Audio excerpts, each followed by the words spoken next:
Hello mga ka-lovelies! Gagawa tayo for today's video ng prosperity bowl. Ayan, naglalagay na ako ng bigas sa clear bowl, glass bowl. Medyo kulang yung rice ko kasi 1 kilo lang yan. So, dadagdagan ko na muna ng konti. Ayan.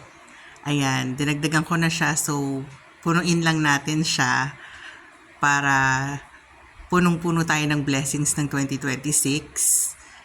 Ayan, meron din akong prepare na fresh eggs, 12 pieces, representing the 12 months of the year.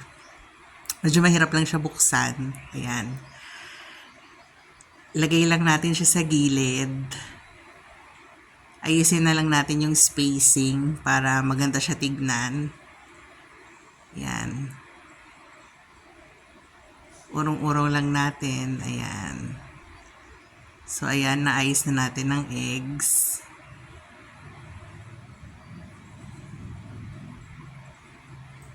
Ayan. Kumuha naman ako ng mandarin. Mandarin daw or pongka ng maganda. So, ayan. Namili ako ng magandang kind. So, yun. Naglagay naman ako ng 9 pieces of bills. Any bills will do. Ang nilagay ko yung tigwa 100 and then blue ribbon.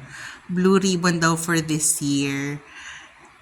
Sabi lang nung ibang mga nag-vlogs, blue daw ang ilalagay instead of red para contrast sa year of the fire horse. Yan, and then naglalagay naman ako ng laurel leaves on the side. 12 pieces lang din nilagay ko para match dun sa egg. Piliin niyo yung buo na leaf para maganda siyang tignan. Ayan. Ayusin lang natin siya. Ayun, and then nag-prepare din ako ng angpaw or ampaw, whatever. Nilagyan ko siya ng 168. For abundance daw yan, kaya 168. So, sinunod ko lang din 168 ang amount.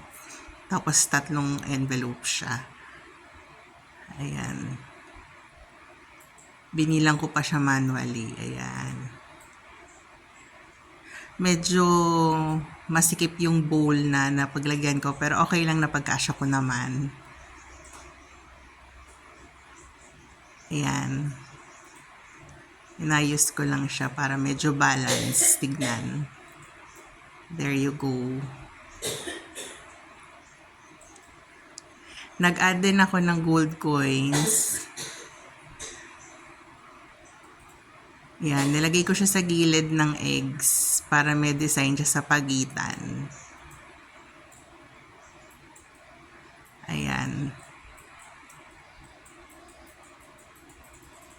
Ayan, thank you for watching.